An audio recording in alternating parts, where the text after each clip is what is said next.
first time here, welcome. If you've been here before, welcome back. My name is Dana. My name is Leonardo. And Leonardo's my grandson, my oldest grandson. And what are we going to do today? Today we're going to make blueberry jam without pectin. Right. And what are we going to use instead of pectin?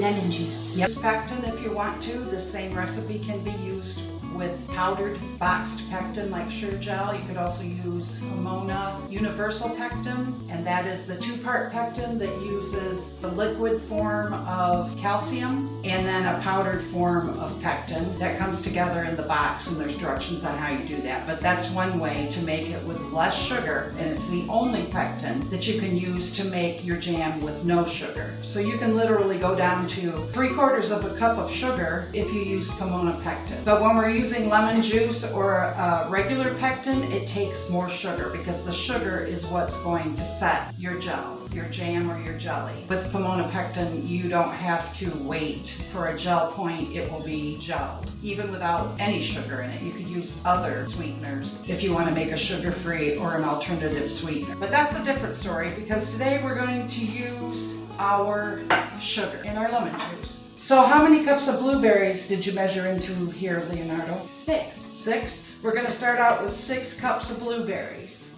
And don't forget the big and small blueberry. Yep, big and small both count, don't they? What we want to do is make sure when we wash our blueberries, which we did, and drained them, that we look for what? We look for stems, Yep. skin. And bad blueberries that we don't want to use because we want to use quality fruit. So something that might look a little funny, like it's got a spot or something you don't like, just pick it out. Like this. This There's out a of the stem. stem. Yep. Bop. Yep, you spotted that. Good job. So all these are good. We're going to make half pints today, the jelly jars. I have them heating up in my steam canner. This can be water bathed or steam canned, either one. They're both the same process, 10 minutes and 5 minutes in the canner once it's done. So one thing I would like to ask you to do before we get started with this process is Smash that subscribe button. smash that subscribe button. Thank you, buddy. And check the notification bell. I really do appreciate when you subscribe and when you hit the like. So if you would do that, it'd be great, wouldn't it? Yep. Yep. It's also totally free. Okay, so we're going to go ahead and get started with this. What we're going to do first is take our 6 cups of blueberries and add our lemon juice. And that is a 1/4 cup of lemon juice. Thank you. You can take that right to the sink if you want.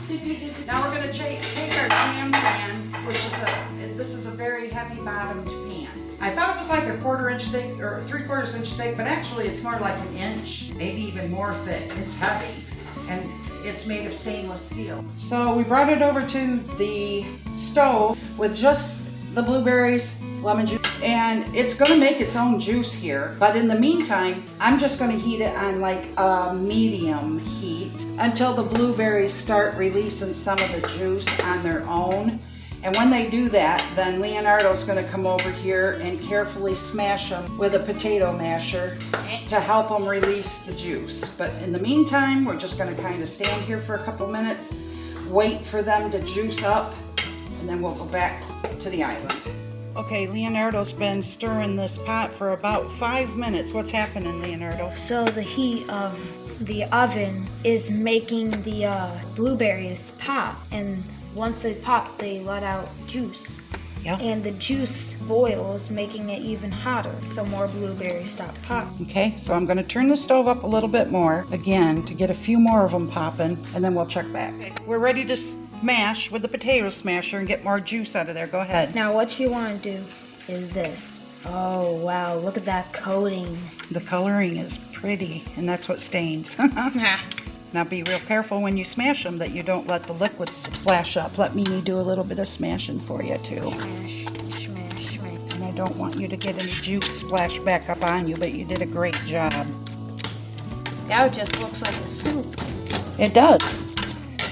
Chicken noodles. See how the berries made their own juice? We only had a 1/4 cup of lemon in there. Now we've got all this blueberry juice, and I do want some berries in there, but I want them smashed up. I don't want them disintegrated to nothing, but I want to smash them as much as I can. So that's good for now. That's what it looks like after running the smasher through it. We're going to take it back over to the island and add some things. Now, I want to mention, I should have mentioned in the beginning, but I want to mention this is a small batch jam. The 6 cups that we put in here of blueberries is still going to make us about 5.5 half-pint jars, or the jelly jars.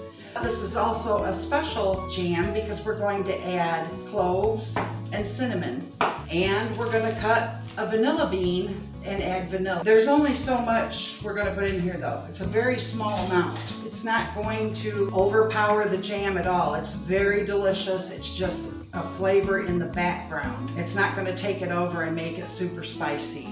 So we're going to add just a 1/4 teaspoon of cloves. Feel free to leave this out if that's not your thing. I hope you do try it, at least one small batch, because everybody loves it. It's delicious. Now we're going to add in our 1/2 teaspoon of cinnamon. Then we're going to take one of our vanilla beans, and these are Tahitian vanilla beans that I ordered and off of Amazon. There's a lot of them in here because my plans are to make homemade vanilla. So look forward to that video coming up, because a lot of people like to give homemade vanilla for Christmas, or think about giving it if they've never made it before. Yeah, we don't want anybody to know, do we? Then they forget, and it takes like 3 to 6 months, depending on what kind you make, for it to turn into vanilla. So we're going to do a Christmas in July video where we're going to actually make vanilla. So what we're going to do is slice down the middle as carefully as you can with a small, sharp knife, and they're not hard to cut through. And the reason I'm cutting it is because they call it the caviar of a vanilla bean, and what it is the beans, which I'll try to get a couple of them on my knife. If you can see on the ends of my knife, that's what's inside the pod. So we're going to drop this into our jam along with our cinnamon and our cloves, and just give it a stir. Mix it up in there a little bit. Now you notice we didn't put our sugar in when we were juicing our berries and getting them ready. And that's a step that's important. Don't add your sugar till you have your berries just like this. And then go ahead and add your flavorings if you're going to use the cinnamon and your vanilla. If you don't have a vanilla bean, just drop in a teaspoon or so of vanilla extract. It'll do the same thing for you. There, Leonardo's dumped in 3 cups of sugar for me, and he's going to stir that gently. You can stir it a little bit harder than that. You want to mix that sugar right in like we make cookies. Just don't stir so hard that it splashes, because this is still very hot from being on the stove, right? Yep, you gotta remind yourself that. Yep, so stir that in. Okay, so we have all of our ingredients that we need to begin to make our jam, so we're going to take her back over to the stove, and I'll show you what we're going to do next. So you just pop the whole bean in? Yep, you drop the whole vanilla bean pod in there because we're going to take it out at the end before we can the blueberries. Now the next step is getting this to a gelling point. A lot of people like to put a little plate in the freezer. I've done that before plenty of times. And then when you think it's at the temperature, if you don't have a thermometer, you can drop a little gel on your plate, give it a minute or so to cool down, and then run your finger straight through it and see if it leaves an open path or jam doesn't go back into the path and then close it. That means you're at a good gelling point. We're going to use an instant read thermometer. What you want to do is you want to lower it enough that it can't touch the floor. Not the floor, the pan bottom. Not the bottom of the pan, but you also want it to. You want it to be into the liquid in the fruit. Now the gelling point of jam is 220 degrees. So we're going to put this on a medium high, and we're going to let it cook till it gets to 220. Right now we're like at 128 degrees. It's not even close to boiling yet, so it may take 20-25 minutes. It just depends on how long or how high of a heat you're using. Try not to put it on a high heat. Try to keep it on a medium high, because you don't want it to scorch and burn, and you're going to stir this occasionally. Oh! Darn it. Okay, so we're about 169 degrees right now, and what we do is, I gotta hold on to this because it moves a lot. It's not, this pan is too thin for it to just clamp onto, but stir it a little bit, keep an eye on it, it's gonna start to boil. It should come to a boil that you can't stir down before it gets to that 220. Once it gets to that temperature, then we'll be able to take it over to the island and begin canning it. Oh, this smells really good while it's cooking. The cinnamon in there really stands out. It smells very good. And the vanilla, I can start smelling that now too. I want it to be mostly at a gentle boil because I want it to thicken and not burn. The higher, now I'm in lower Michigan, my altitude is less than 1,000 feet above sea level. If you're above sea level, you're going to subtract 1 degree for every 500 feet above sea level that you are, because your water boils at a different point than mine does. Mine boils at 212, yours boils at a different, so your cooking and stirring it will be different. You can Google your altitude to find out what it is, and then you can go to the National Center for Home Food Preservation, and it will explain to you how to adjust your temperatures in canning and cooking according to your altitude. Now we're going to can this in a steam canner. You can use a water bath canner. I've used steam canner now for a long time because it's lightweight, takes less water, 2.5 quarts compared to 16 quarts in a water bath canner, where you have to cover your jars by 1 to 2 inches at least. And it uses less energy because it's going to come up to a boil and create your steam a lot quicker than trying to boil 16 quarts of water. So I use a steam canner. Like I said in the beginning, you can use a water bath canner. Either way, it's going to can for 10 minutes. Now, National Center for Home Food Preservation guidelines say you do not have to sterilize or boil your lids. If you're canning at 10 minutes or more, we are canning, steam canning at 10 minutes, you don't have to sterilize your jars, but you do have to heat them up, which is why I have mine in my steam canner right now heating up, and we'll take those out when we're ready to can. But they don't recommend you boil your lids. Now, if you like to heat your lids up, if that's your preference, go ahead and do things the way you do. I'm just letting you know they don't require it anymore, so you don't have to do that. I just would not boil them. Maybe in a, not even a simmer, but some good hot water. Right now we're at 213 degrees, so it's going to be just a little bit longer. I'll bring you back when we get to 220. We've reached 220 degrees. I want you to just be able to see a little bit here. Take you off of here and show you. As you can see, sitting over here on the island on a pot holder, it's still bubbling. It's very hot. So this part will not involve Leonardo because we're going to jar it up. So now we're going to say goodnight to Leonardo because his job is done for today. He'll be back tomorrow to show you the jars and show you the jam and how it turned out. So thanks, Bud, for your help. I appreciate you. Goodbye. We have a good time, don't we? All right. Bye-bye. We should always watch for safety with canning with kids. But it's a good thing for him to learn because he's a good helper to me all the time.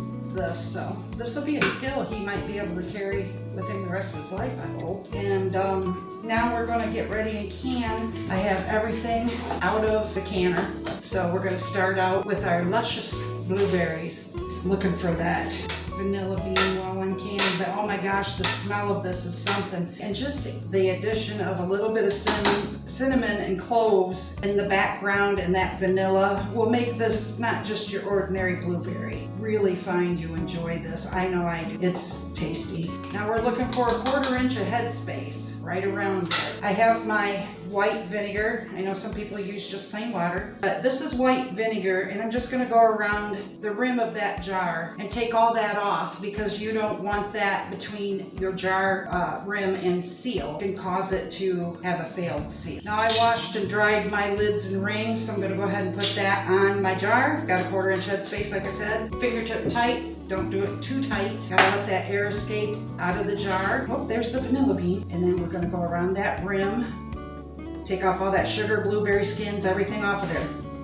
Then we have our lids, our ring. Oh, you know what? One thing I didn't do on the other jar, which I'll have to open up and do again, but with the jam, it is thick. You want to just take your debubbling tool and go around in there and make sure there's no air bubbles underneath or in there anywhere because that will affect your headspace, which headspace is important. That's the space between your food and the lid. That is the air that we want driven out during the canning process so that the lid will go concave like we need it to. So I will fill the rest of these jars, and then when I am ready to put them in the steam canner, I will bring you back. Okay, so this is our steam canner. I checked after I heated my jars in it, it did lose a little water. So what you want to do is check that. It should be just up to the rack and underneath it. So I gave it more water to get it back up there where it belonged. Now I'm going to just take my jars one at a time, set them in there.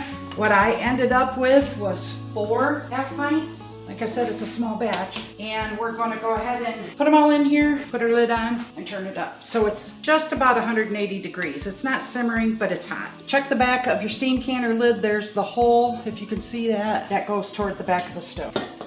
Our gauge is on top. According to the gauge that's on top of the lid, I am in a zone 3. That's according to my elevation. Google it, find out your elevation, look on your lid. It has the elevation from this to this, you're zone 1. From this to this, you're zone 2. Once my red needle gets into my zone, I can start my timer for 10 minutes. After the 10 minutes is up, we're going to let it sit for 5 minutes and I'll bring you back and show you. Okay, so we did our 10 minutes, let it set for 5 minutes. That's to let them not have thermal shock. You don't want to pull the lid right off as soon as they're done steaming and then try to put them out. That's thermal shock. It'll cause jars to break and it will cause siphoning where the food will come pouring out of the jar under the lid. You won't have a seal. Oh, I heard a pop already. See, just as the air hit it to cool it enough, 3 pops. Now that doesn't mean they're sealed because they need to set for 12 to 24 hours before they actually seal. If you have any questions, you can put them down below. Thank you for watching this. We're going to come back tomorrow after our jars have sat for at least 12 hours and make sure that they're sealed. Leonardo will show you tomorrow a jar of what we've been doing and we'll have a little bit opened up. We'll open a jar up and take a look at it and see how well it gelled after using just the lemon juice. So we'll see you tomorrow on this video. Okay, so it's Saturday morning and the boys are here for breakfast. So we're going to have them try the jam that Leonardo made and you can see how nice and thick that turned out. Looks really good. That jar is, it gelled perfectly. Go ahead, guys. Oh, say who you are. Antonio. I'm Mario. Okay, and then you guys have some jam on your toast and tell me what you think. Looks good. Looks very good. Simply with the toast, that's so good. Nice. Nice. Usually with the toast. I'm sort of full because I already had one already. It's super tasty, isn't it, guys? Are you guys surprised I love where it. jam comes from? And this is how jam is made? And you love the strawberry jam too, don't you? All right. And I did not know that at all. I like jam. Great. Okay, so thanks for watching our video, and we're gonna make more blueberry videos, and we're also gonna make some vanilla. And thank you, Leonardo, for your help, and thank all of you boys for being my taste testers. Tell them we'll talk to them later. Talk to you later. Bye. Bye.